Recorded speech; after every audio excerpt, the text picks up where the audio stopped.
Hey, what's up everybody? BDF Therapy coming at you another video. Alright, I'm under the coverage to try to keep myself from sounding so loud to everyone who may be around. Of course, it's like 2:30, maybe almost 3 in the morning. And I guess I went to sleep around right after the football game. Pretty sure it's probably about 9:30. And my body's up. I don't think I'll be up all night, but I just wanted to kind of give y'all an idea of what my dream was, because I think somebody may actually do something like this that I saw in my dream, experience in my dream. So essentially, hello everybody. I don't know why they think it's giving me a notification like that, but essentially,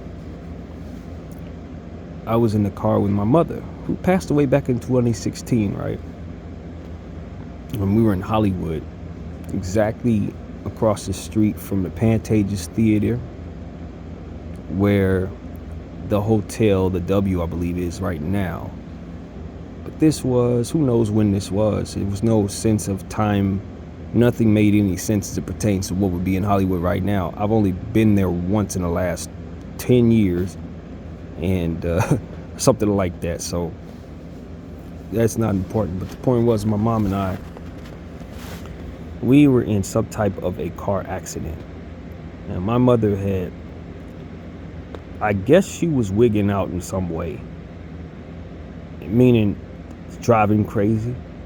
I don't know if she had gotten into an argument with myself or what. That part wasn't really clear, but she had put her foot on the gas and was speeding hard. And the way that it went was, I guess she went off a ramp of some sort that was supposed to have had it so that we landed in that area.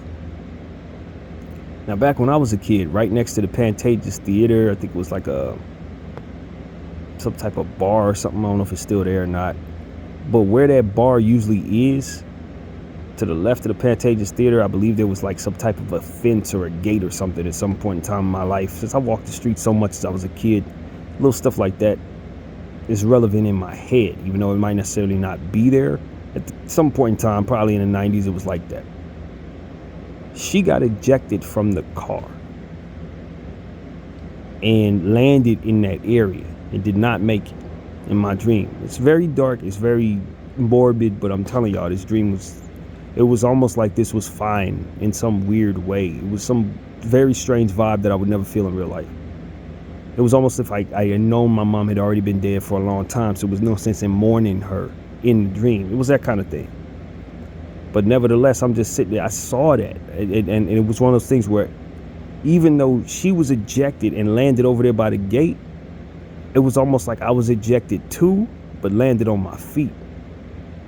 And I saw where she had landed, but I didn't want to run over. I didn't want to go over there. It was like, okay, I see what happened. I know what happened. And it was her fault. I don't want to be over there. I don't want to see it. So I ran as if I was guilty of something, right? That's exactly what I did. I took off like like as if I had done something wrong, and I hadn't. And it was to avoid the whole thing. It was like I don't want this to have happened. So if I run from it, it didn't happen. And I don't know how this went about, but later on, and I didn't tell nobody what had happened because I didn't want to deal with it. And I found myself coming back over to that area later on that night for some reason. Very morbid stuff. The point was, when I got back over there was a massive investigation of what had happened. And what they had done was dug up that entire area. It wasn't like they were just investigating that. They started digging into the ground and finding other stuff. And when I had gotten back over there, that's what they were doing. They were in a construction type atmosphere, but it was the cops basically and construction people trying to find what else was under there. And what they ended up finding was an entirely different car with people underneath it, like people who had died in another car accident or something like that, and some other stuff too. And as I'm walking by, the cops wanted to start questioning me. And I played it like I didn't know what was going on. I acted like I was very guilty of something. And it wasn't nothing I did. All I did was leave the scene of something of a car accident. that I had been involved in. But the point was, in my dream, I was acting guilty, and I ended up seeing one of my friends walking down that street. It's like I always used to back in the day in Hollywood. You see everybody you know. And he ended up telling me something along that had nothing to do with the situation at all. He was just saying, so-and-so had done something with somebody or something. He was telling me somebody had slept with somebody or something. But he kept on saying the word blood. And I know my homeboy doesn't gangbang. That had nothing to do with nothing. But the point was, he was in the dream telling me, kind of just coercing me away from where the cops were in a way that from where the investigation was. Now, mind you, I'm still traumatized to some degree, even though I know that in my dream, I'm not mourning my mother the right way. And I'm still feeling the effects of what had happened. But it's like my friend had kind of distracted me from it. Kind of took me away from that. And I ended up going back to my old crib, which is literally like walking distance from that area. Because I grew up in Hollywood, and all that whole area is condensed to me. Since you walk the streets your whole life as a kid, even though that's like a 15-minute walk, it literally feels like a 5-minute walk. So I walked home. Me and my homie walked back to the crib. When I got there, my mother was there. She was alive, no problem. And she had bought me an entire fit, Chicago Bulls fit. It was nice too. And she had bought me a backpack with it, but the backpack was Philadelphia 76ers. But she told me, she was like, the backpack that they had for the Bulls didn't match the outfit, but the one with the Sixers did. It just didn't have the right emblem, so she bought it anyway. And I was happy about that uniform or that fit and all this. And then I don't know if she left, she went somewhere else. But I ended up coming back outside to Hollywood, which was absolutely normal for me. Like at the end of the night, we, come right back out, go down to Hollywood Boulevard, just like I used to as a teenager. With the new fit on, I left the backpack there, but it was like a back to school fit kind of thing. And when I went back outside, I went back to where the investigation was, because it's right next to the Pantages Theater. You walk Hollywood Boulevard. So when I went back down there, cops were still investigating. They had dug up even more the floor, that area, dug into the ground. They was going deep into the ground. Now they were digging up stuff that they had probably 100 years ago in that area. And it was a situation where, if I'm not mistaken, somebody was walking up to me, somebody that I did not know, just ended up walking up to me as I was walking past that place. And they put their arm around me, like, okay, I know you just went through something. I'm not gonna tell you I know what you went through. Let me just get you out of it, type of thing. And it ended up being LeBron James. And he was like, yo, bro, and he just kind of put his arm around me and ushered me toward his vehicle, wherever his vehicle was. And it was like all his people with him, all of the people that are normally connected to him, all of the individuals that roll with him, his people, whoever it was, because obviously a celebrity like that ain't rolling by himself. But he ushered me back to like a Sprinter. And I went into the Sprinter, and he was just sitting there saying, we're getting you out of the situation. Don't even worry about it. I know what happened. Don't worry about it. I'm just gonna get you out of this. And I was like, yeah, I appreciate it, bruh. But I'm cool. I didn't do nothing. There was nothing to it. I didn't do nothing. And then somebody else walked up to me and started talking to me from within the Sprinter. Someone kind of like moved from where they were sitting and sat next to me. And I told him, I was like, I think he's getting heat for this. I think he's getting heat for my car accident. And I appreciate him getting me out of this. But, I should probably let people know what happened here. Like, I should probably let them know that nobody did anything wrong. My mother just had a moment and decided she was going to speed, that kind of thing. And it just didn't work out for us. But she didn't do anything illegal. I didn't do anything illegal. Nobody drank anything. There was nothing to it. I just ran from the situation because I just didn't want to deal with it. It's not that anybody did anything wrong. It was just the trauma of it all made it so that I just wanted to run from it, not necessarily the cops, not necessarily for any other reason. I just didn't want to deal with the trauma, or I didn't want to deal with it. That was how I was dealing with the situation. I did not want to. I ended up waking up. Dream didn't hardly make any sense. Not here to tell you it did. What I am telling you is, if anybody's ever done anything like that, just know I went through a dream last night that put me in your shoes. Sometimes, and we need to fathom this, sometimes people run from circumstances not because they're guilty, but just because they didn't want to deal with the trauma of what it is they saw, and that is exactly what they're going to do in response to what it is they experienced. And maybe everything points at them being guilty of the circumstance. Maybe everything points, maybe they got involved because of what they did.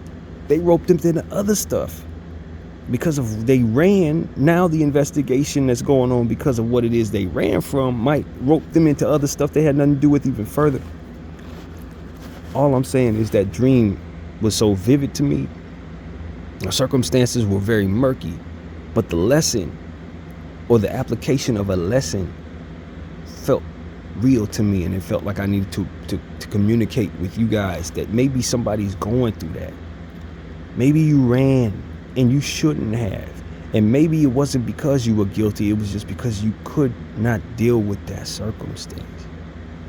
Sometimes running is what people do to help protect themselves from facing what it is that they fear. Sometimes people run from people they love. Maybe this is a different conversation, but they run because they're afraid they're gonna, whatever their head tell them, maybe they feel like they're gonna make something worse if they stay. Maybe they run because they're afraid of whatever they're doubting, and they're allowing those doubts to creep in and keep them from doing what they should. And maybe that will tumble forward to make it things so much worse on them, or make it look as if they're running for other reasons. I know of people who've left their families. You know what I mean? A woman or a man, they just leave their kids with their wife forever and don't ever come back. That type of fear, that type of abandonment that people engage in out of just sheer fear. Inflicting trauma on others, making themselves look worse, having things blow back on them when they didn't even do anything. They just don't want to deal with whatever it is that was done around them. Maybe they don't want to be questioned about it because they have to relive it. I'm telling you that my dream was meant to attack me, I feel like. Just like the feelings I was feeling yesterday, I was telling y'all about. Meant to attack me, I felt.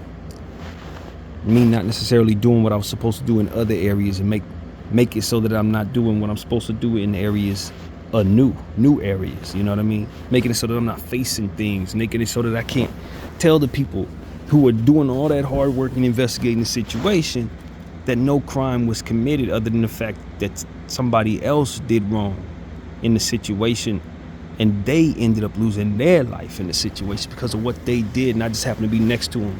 And the trauma of that experience made me want to run from it, because that's just what my head does. Now I end up in situations where everybody's trying to protect me, or maybe I'm in situations where now I'm going to jail for something I didn't do, just simply because I ran. I'm not telling you I've ever experienced anything like that. I haven't. But at the end of the day, this dream gave me an application of thought that hopefully, I could turn into something that may help somebody. I don't know any reason why LeBron James would be in that dream. I promise you I don't. I just think that my brain often takes little things from everywhere and often puts it together. No different than my homeboy saying blood. I don't know of any of my close friends to have ever gangbanged. But I can tell you this. That dream felt like an attack on my spirit. It felt like just a continuation of the vibes that I was feeling yesterday when I was having trouble just dealing with myself being alone yesterday through these difficulties, and knowing that I hadn't done all I should have done in regards to helping myself to the money needed to take care of my circumstances. And I think that guilt was a reflection of the dream that I had. I'm telling you that me not doing what I was supposed to do was not a reflection of me being guilty or something, but me probably running from trauma, running from just like everything else I do in my life in regards to my mindset, just not handling business, not allowing myself to do things I need to do, just because I'm still trying to face traumas that I just don't want to face. Maybe. I don't know. I haven't figured it out. But what I can tell you is that that dream felt like an entire metaphor and an entire attack at the same time. Now, as I've told you guys many times, when I don't smoke weed, my dreams are much more vivid. So that's probably why I was having such a hard time in the dream, because it was more vivid than most dreams I ever have. Losing my mother all over again, and then dealing with the feelings of not wanting to deal with it, seeing the trauma of it all, seeing her being ejected from the car and land. It did something to my brain in the dream that ultimately made it so that I didn't behave in a way that made any sense at all. But I had people there, strangers and friends there to comfort me, people who could come through. Even though they didn't know what I was going through, they could sense what I was going through, and they were trying to get me away from the situation, distract me from the situation, help me through the situation. And maybe they end up taking some blowback on themselves because of that. That's never what I would want. But it wasn't about me choosing not to tell the truth. It was just how I naturally reacted to that trauma. I could not tell nobody what I saw because I had to relive it, you know? I could not explain to anybody what it is that happened, because that would make it so that I go right back to it. And not only the vibes of what ended up happening, but the anger and the recklessness that she engaged in that ultimately put us in that situation. That dream was extremely difficult to experience.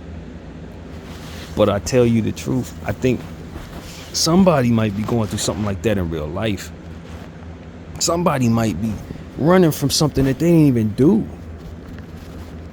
Put themselves in positions to look guilty when they honestly are not guilty at all. They're just traumatized. I think we should think about that as we go through the process of whatever it is we're going through in life, especially if you're a cop or investigator, or let that thought enter your mind when investigating certain things, because I think it's a real thing that people may actually do depending on who they are. And it may have everything lined up to make them look guilty. It may make it look as if they were running from something. Why are you running if you ain't guilty? Because that's what my brain decided to do in coping with what it is that I saw. That's what I was doing in my dream. Running. There was no way I was going to be able to explain to people why my mom wigged out on us. There was no way I was going to be able to explain to people what it is I saw without whatever rupturing of my own mental health I was going through.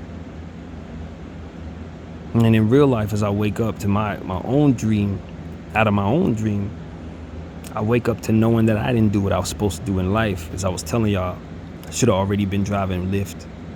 Should have already had a job or something. And the pressure of my circumstance makes it so that I feel guilty when really I'm just dealing with my mental health as I always have. It's the same stuff I've been dealing with since I was a small kid.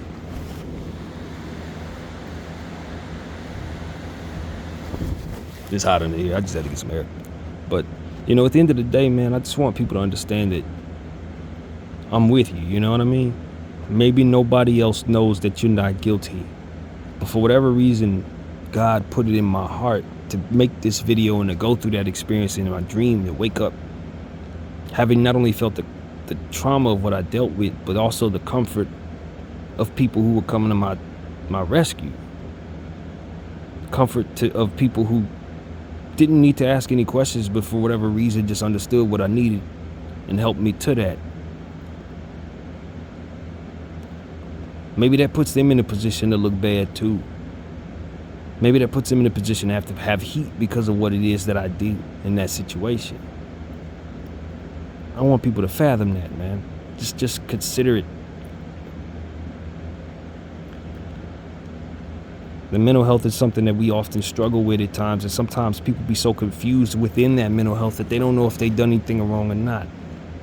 Sometimes people be so traumatized by circumstances they can't even tell if it was their fault or not. Maybe I started the argument that made it so that my mom was driving crazy.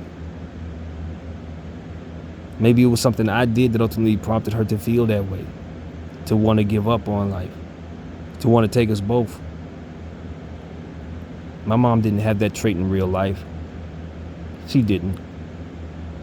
But I equated that energy to the same energy that I told y'all about when she once just kind of pretended like she wasn't here anymore. She ended up acting like she was dead that one time I told y'all. Well, we were sitting up, and I guess she had enough in the day, and she just, as what she would describe, conked out. That's how she used to say it. She passed out, fainted while in bed for a good quick minute, and then woke up immediately, and I was traumatized from there. I think she was having a mental health moment, and I described it to you guys in a random video about 2 months ago, much better than I'm able to right now. But that was the same energy that I got. I was reliving that energy, just in a different form. My mom not necessarily being present in the moment. I think that all of these different things come together to make it so that maybe I'm not making any sense at all. But I think that's the point. When an enemy is attacking your mind and trying to make you feel worse about whatever it is that you already don't feel that great about anyway. I'm already mourning my mother. I didn't need to see nothing like that in my dream. I'm already dealing with enough in my real life. I didn't need to deal with nothing like that in my dream. As it pertains to running from circumstances, not handling things properly, and making myself look worse because of it. I think at the end of the day, I just want people to know that sometimes we don't always make sense of what we're doing when we're traumatized. Sometimes it don't always add up, the things that we do or what it is that we're feeling. And maybe we needed to in order for things to work out in life, in order for ourselves to look the way we deserve to look, innocent or what have you. But I just want you to know that I'm with you. If nobody else knows you ain't guilty, just know if somebody who had a dream that told me that such a person exists. And maybe they're in prison right now because of what it is they ran from. Maybe they've been blamed and it looked like they were involved in something they weren't. I also want y'all to know that a lot of times the enemy, and I talk about the enemy meaning the devil himself, will try to attack you, keep you from viewing yourself properly, further keep you from doing what you're supposed to do, further make you feel sick if you're mentally ill, further rope other people into your sickness or what have you, into your circumstance because of it, tell you stuff about people that ain't true, tell you that you should be receiving things that you're not supposed to be receiving from people, like I was talking about in the previous therapy session, wanting more from folks than they can give you, and then you start vilifying them in your head because of it. It's an attack. That's what I've been dealing with for the last 24 hours. Just a full-on barrage of attacks. Spiritually, mentally, dealing with my own wishes for myself to be better, dealing with my own wishes for things to be more stable in my life. And it haunts me just like everything else did leading up to it as it pertains to my living situation. And because I'm not able to cope with myself in regards to smoking weed, I couldn't suppress those energies in my mind. Because I didn't smoke weed, I'm having these dreams that help me understand a little more than maybe I would if I just would have had a normal night. I'm telling y'all that I deal with my mental health in ways that I don't even understand. I be getting my imagination and my fears attack me in my sleep. And I want people to know that. Even though I don't have nightmares like this very often, I really don't. Nightmares come far and in between, maybe once every 3 years. But I just had one. But within that nightmare came a comfort, a friendship, comfort of stranger, and the comfort of the understanding that I truly didn't do anything wrong. I just happened to be in the car when my mom decided she was gonna kill us both. And I tell you the truth, my mom would have never did nothing like that in real life. But it wasn't about no real life. It was about them demons and what their intentions were attacking me. About those inner demons and what they want me to feel for my mother when she's no longer with me. What they want me to feel about myself in regards to things that had nothing to do with nothing. And I'm turning it into, hopefully, what will be something that makes people feel like maybe they don't have to beat themselves up for what it is that's outside of their control, to whatever degree it may be. Maybe they don't have to view themselves like they're guilty when they're not, or make themselves look worse than they have to for the circumstances that really they didn't cause.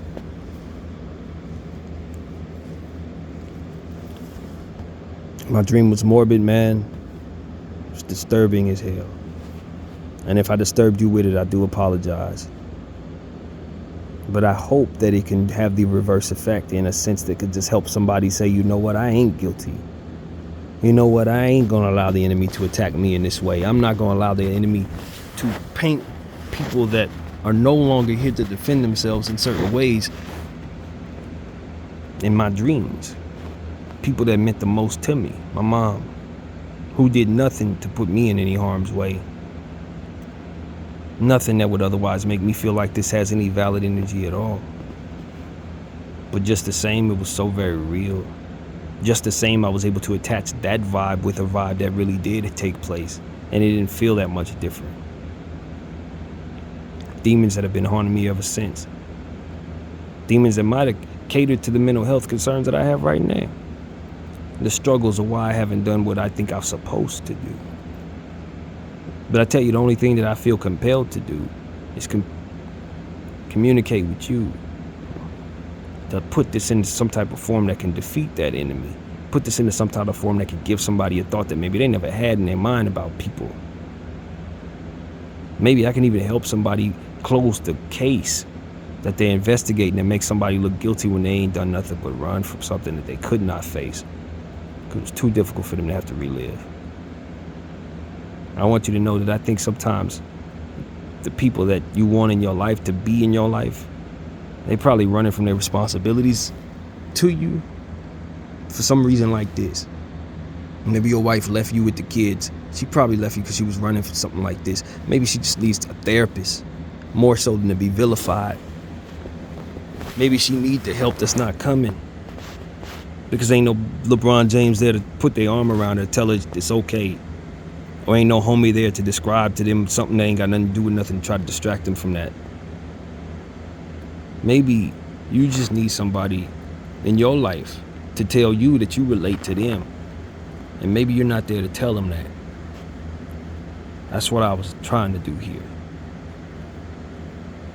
I don't know if I feel a whole lot better about what I got going on in my real life. I don't know if I feel any better about going back to sleep. But I can tell you, I'm going to do everything I can to defeat what it is that's trying to attack me. What makes me feel like today is a great day to feel lonely, or today's a good day to feel like a victim in regards to who's not doing what. None of that is real.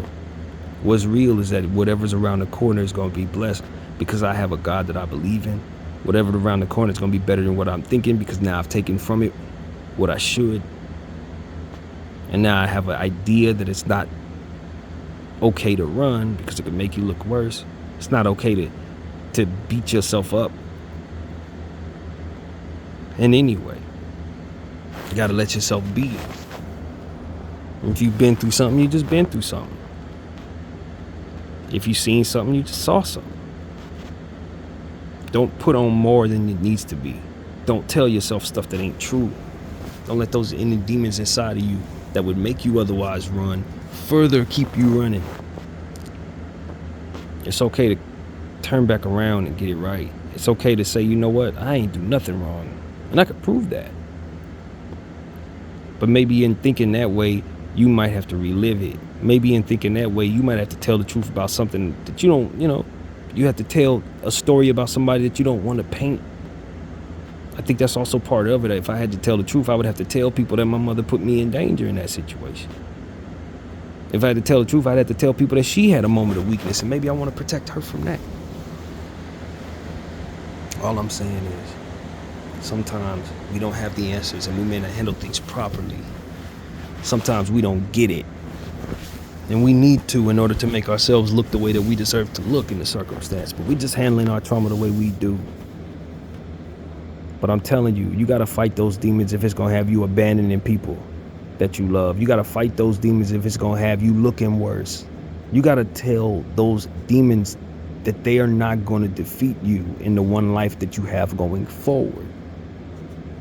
That you do have people, angels, and a God that's going to comfort you. A God that's going to send people to you that'll help you through it. That you don't have to do this alone, or you don't have to continue on that path that you're on that makes you look so bad or what have you. You could turn around and get it right this time. Not run from your family, but instead run toward the help that's maybe available to you. I want to help somebody not run, man.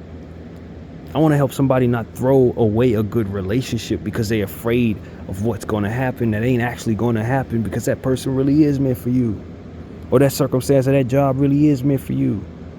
Or that friendship really is what's best for you, but you just so used to people treating you bad that you just don't want to be around nobody no more. And in turn, you become the very thing that ultimately can't help somebody else when it is your purpose to help them just the same. I don't know if that applies to anybody, but I hope that I'm able to help in some way through this very, very morbid conversation.